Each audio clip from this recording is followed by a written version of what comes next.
Hi, welcome everybody to our third episode of our Points and Miles by KardoAI. And today I have the same audience with me right now. And today we are going to talk a bit different about, your perks, your credit card rewards, and points and miles. So over to you, Shrathmikha. Hi everyone, how are you doing? Good. Good. Happy to be here. Awesome. Okay, so last time we were talking about traveling on points and stuff, so I thought we could just continue that conversation right now. I think last in the last episode, Sravani mentioned that you just booked your first trip on points completely. So, can you tell us a little bit about that? Yeah, so I'm going to Seattle and then San Francisco from Boston to meet some friends. I'll be working in both cases, so I had to like fly over the weekend, come back over the weekend, spend some quality time with both group of friends. So yeah, and I used points for the whole trip for me and my husband. Oh, that's really nice. I must have. So, like, how did that work out? Like, compared to paying full price? I pretty much didn't pay much. It was just like around per ticket, it was either like a few thousand points plus $6 or a few thousand points plus $10. That's the max I paid for the whole trip. So that's total of Oh, six flights that yeah, we I spent in cash probably around 60 to $100. That's about it. oh, that works out really cheap then. Yeah. I actually have a few questions about that, but before we get into that, let's just clear out some of the basics. So, Dan, you've been doing this for a while now, right? Can you please tell us the difference between a point and a mile? Because I've been reading about this for the past 6 months, and it just sounds like they're talking about the same thing, but using two different words. I think it's based on the valuation as well as the currency that you are actually running through your credit card. So basically, a point means a point in your credit card. And usually in the United States, it's one for one, right? So there's no difference between a point and a mile. Now, there are circumstances that, a point is, half a mile, right? And that only happens in, larger countries, besides the US, like Japan. And also, smaller countries like Singapore, Hong Kong, Australia, they do have a different, conversion rate. So the point itself is actually given from the credit card itself, and amount is usually from an airline transfer. So just take it from, A equals to B, but it may or may not be a difference in certain countries. Yeah, pretty much. Right. Okay. So, correct me if I'm wrong here, but I think there are three main ways in which you can earn points, right? One would be through a co-branded credit card. One would be through transferring your rewards from your travel rewards card to any hotel or airline group that you'd like. And the other one would be through like online shopping portals, like airline portals and stuff. But you know a lot more. You hacked your way around this entire traveling on points. So can you tell us like are there any other ways in which you can earn points in my mind? I would like to put it this way. There's always offline and online. So let's say if you're taking, for example, offline transactions, right? So all these are pretty much your airlines directly. So if you're gonna pay for your airlines, everything is offline, right? So basically you just purchase a ticket and you'll give amounts on your credit cards accordingly. Now there are other ways to earn it, right? So one of the key things is renting a car, for example, earn on the ground, right? Or some shopping portals that are available in American Airlines, your Chris Plus from Singapore Airlines, and there is definitely Rakuten, right? So, but it doesn't mean that you can only earn one source of income. There's a stacking mechanism across the whole entire globe where you can actually do it, properly. And yeah, besides that, you can use hotel programs that are stackable as well. So if you are, new to hotel programs can also be transferred to, your airline miles, for example. Yeah. Oh. So what exactly do you mean by what they are stackable? So when I put it this way, let's say for example, if you are going to find hotels and resorts under American Express, right? One of the key areas that you probably want to do is, purchase it through your American Express Platinum Charge card in the United States. They give you 5x on the Amex Travel. Alternatively, you can go to a venture capital one portal that give you 10x. Now for Singapore, there's a different method of doing that as well. So let's just focus on one method, right? So using the American Express, you can actually double dip into your merit rewards program, and from your merit rewards program, you can also transfer to airline points. But it may or may not be valuable at point of time. You determine what is the valuation of the points that you actually need and actually want. So yeah, so that's how I conceptually will classify it. Okay. Shravani, do you use the same methods or do you have any other like strategy to earn points? I think my methods are simpler. Of course, I use some of the most common ones, like he said, just credit card points on my expenses, and like some credit cards have higher points for booking travel within their portals, like the Amex he mentioned. And I also use Rakuten, which he mentioned, which gives you double the points for the same purchase with your Amex card, for instance. So these are mostly the methods. I haven't really uh, gone deep into this whole ecosystem yet. Okay, okay. Uh, so what exactly are transfer bonuses? So transfer bonus is when you're able to transfer from one platform, probably like your bank where you have a credit card, you're able to transfer those points to either an airline or hotel at a higher valuation. So usually, many times for airlines, it's 1:1 in the US, but Mhm. on a temporary basis, like a limited time offer, some banks offer like a bonus, which says that you can get 50% more points if you transfer during this time frame.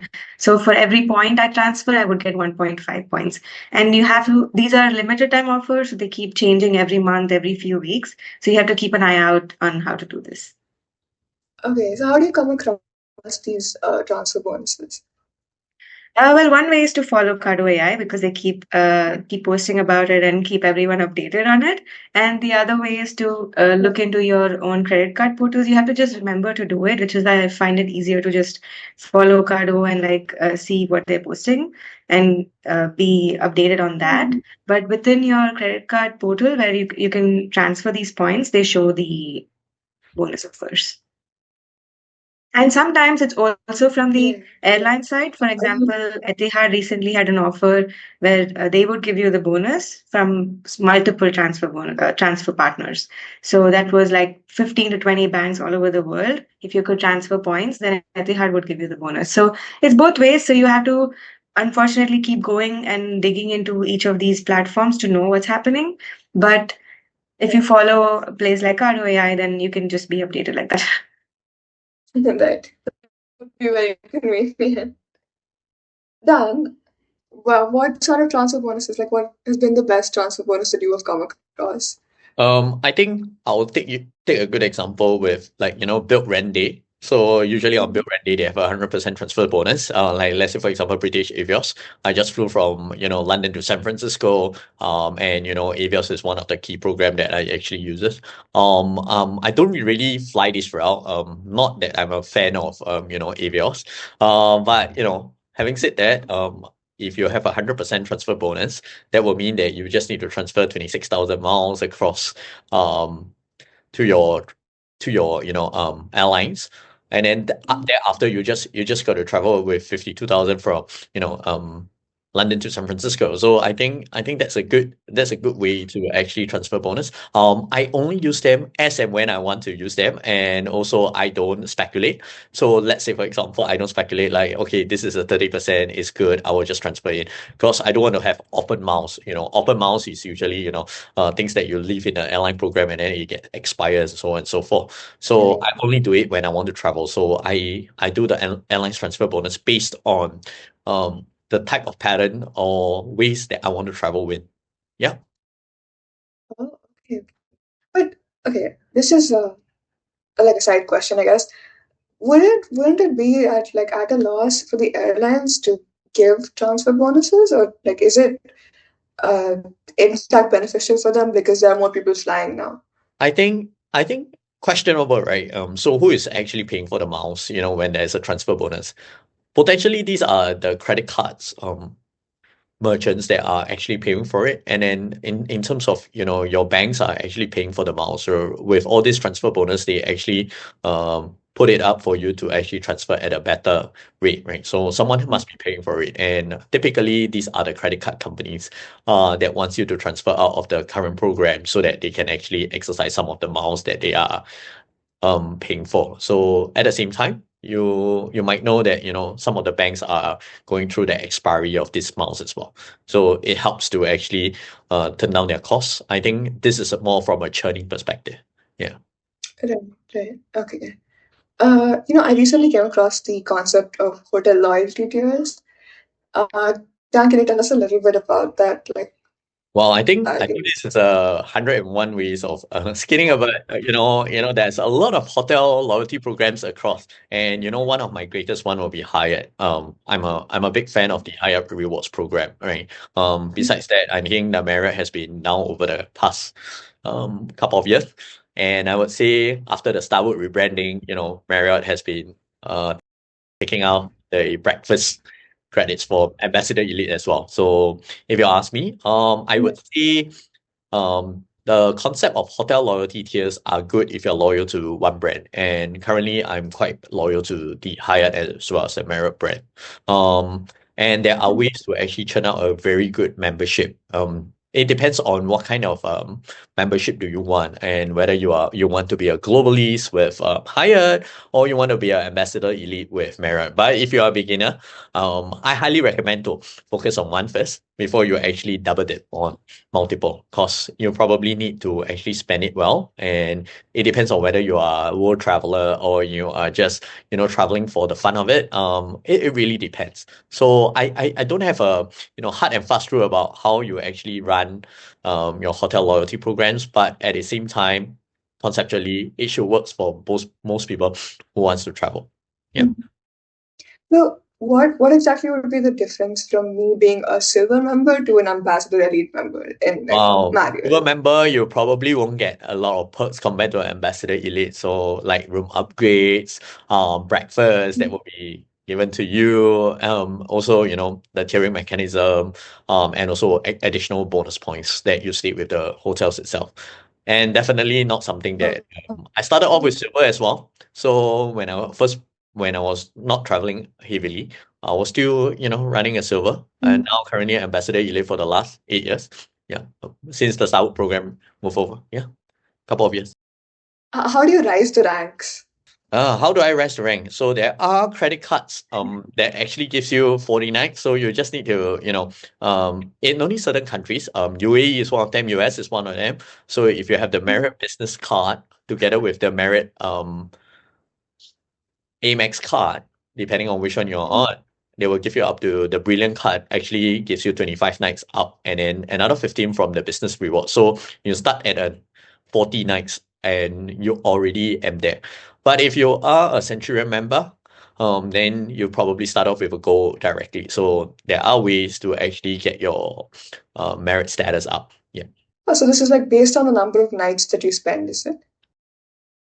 No, it's not based on the number of nights. It's based on what the credit cards actually give you the perk for joining them with an annual fee. Yeah. So your membership is based on which credit card you have, not the time you spend Correct. at. Correct. That's true, right? There's Kind two of ways of there's two ways of doing it. So one will be the credit card, where they gives you the number of nights. The other portion will be based on what you have when you spend with the hotels itself. Is there a similar arrangement with flights? Yes, predominantly it's something similar with flights, but flights you have status match. But we'll go into that in a different episode. Yes. Okay. Sravani, do you have any preference for a particular airlines? Not right now. I think for me, at this stage of my life, I'm going for the most affordable one in terms of the points and the cash. So whatever has the lowest points. And of course, I don't want to travel for 10, 15 hours to get somewhere which is only 3 hours away. So a Right. non-stop flight, which has the best points deal, I go for that. Awesome. I mean, I would do the same. Dan, what about you? I'm very loyal to Star Alliance, and that's also because I like flying with Singapore Airlines. Right. Yeah, and usually if you ask me, I have a preference over all airlines will be Singapore. Yeah. It's Is a it? home, it's a homegrown, right? So yeah, Singapore. So I definitely support Singapore Airlines. I mean, I've been on Singapore Airlines once when we were, I think, traveling to Australia, and I'm not ashamed to admit, but I brought back the little spoon that they gave me, and to this day, it is my favorite spoon. Yeah, it's one of the best airlines to travel with. Yeah. Okay, so I guess within the airlines, like the Star Alliance, you can transfer your points between like Singapore Airlines or like uh, I want to say Japan Airlines. Or does that No, come under? unfortunately, it doesn't transfer according to the You can actually redeem the miles. So I would say you can redeem your partner miles with a Star Alliance partner. For example, if you are with the Air Canada program, you can actually redeem Singapore Airlines miles, right? So sometimes the track record of the miles is much lower than what you're gonna expect from uh Singapore Airlines. Whereas if you book through the Singapore KrisFlyer program, you are actually paying, a 30% more higher redemption, right? But it depends on where your miles are seated accordingly. But you can transfer your miles across the program itself. So let's say, for example, you want to transfer from Air Canada to Singapore Airlines, you can. The only exception, there are a couple of you, Singapore Airlines to Virgin Australia.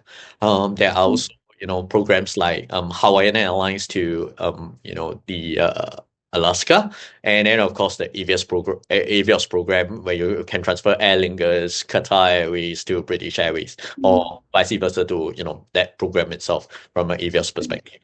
But that is from alliance standpoint, and you can transfer and get it across, and you take advantage of the transfer bonus where Sravani had actually spoken about previously. Yeah. Okay, so that's where you basically maximize your points with the transfer. Definitely. Yes, definitely. Yeah. So let's say, for example, Avios is running a program 20% this month, right? If I'm not wrong, together with Qatar.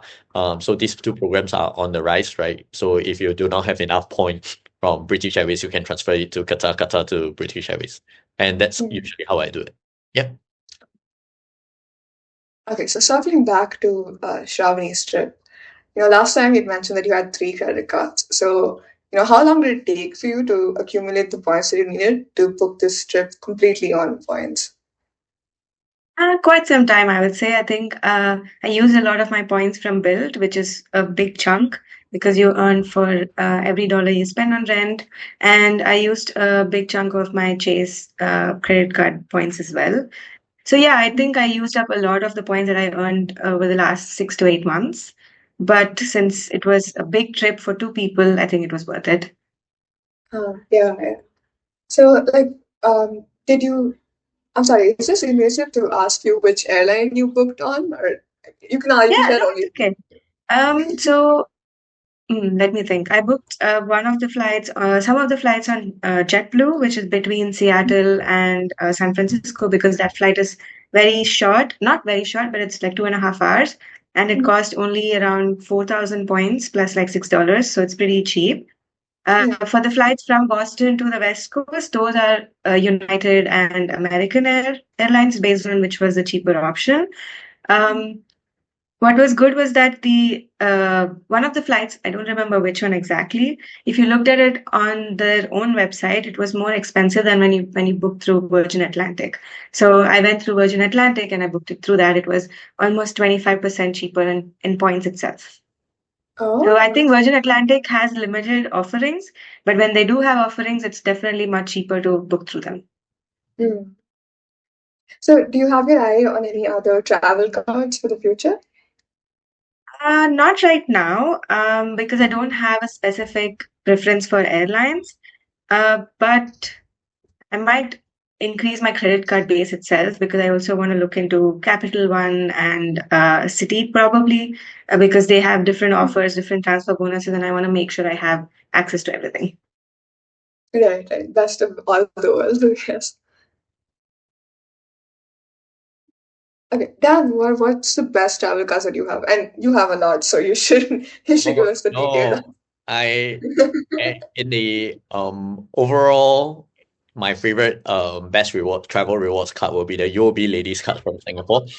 So I just put, Okay. down $10,000 into that account. It gave me 6x points on all travel for, based on the category I select. So travel will be the best card that I have will be UOB Ladies card, which is 6x on all spending with regards to travel. But isn't that a ladies' card? Like, how Well, did you get access in, to in it? Singapore, in Singapore, there is no difference between a ladies card and a men's card. So, you can get a ladies card at, 6x. Okay. Yeah. But it's called ladies' card, so I had to ask. No, so most of the guys who are in this game will probably have the UOB ladies card, and I don't think there's something wrong with that. I'll just put it on my Apple Pay so no one will notice that I'm actually on the UOB ladies card.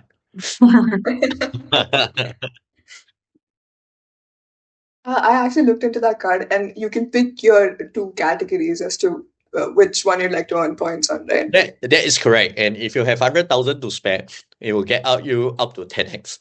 So yeah, so it's a good card to have. And something like what, United States have something similar, called the Bus Bank. So the Bus Bank in Texas also has the similar set of program, but they don't have a credit card, but they do, you save money with them, they give you, points.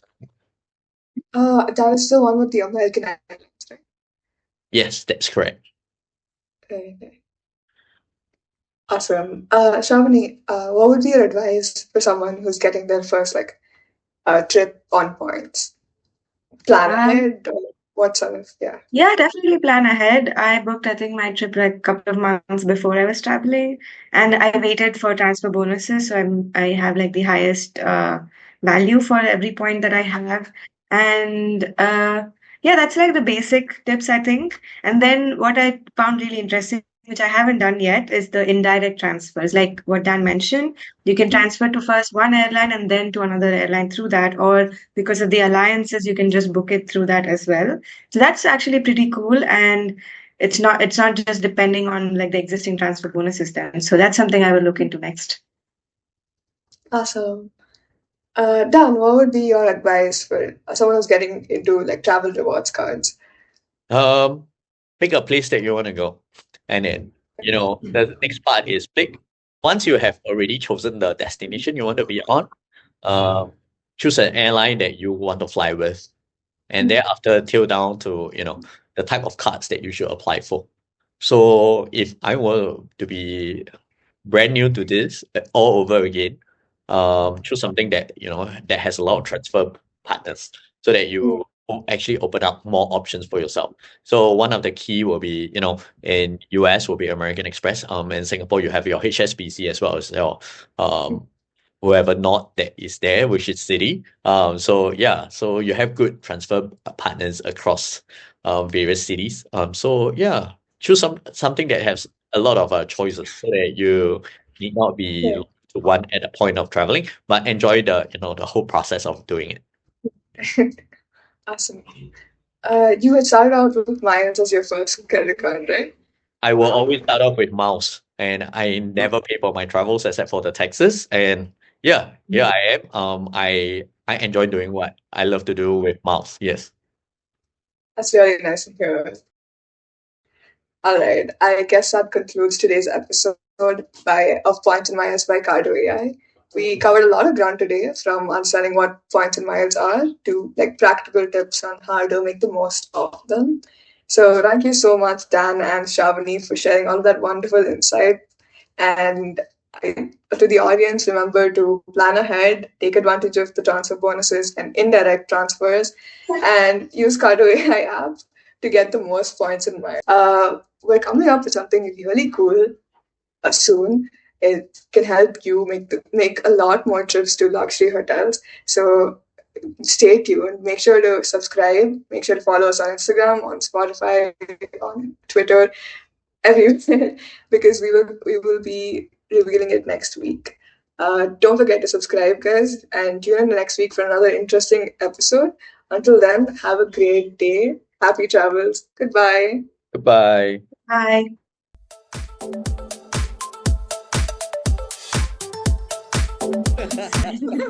It's going to No, my you gotta do it again. You're gonna do 3 times. No, I think you can shorten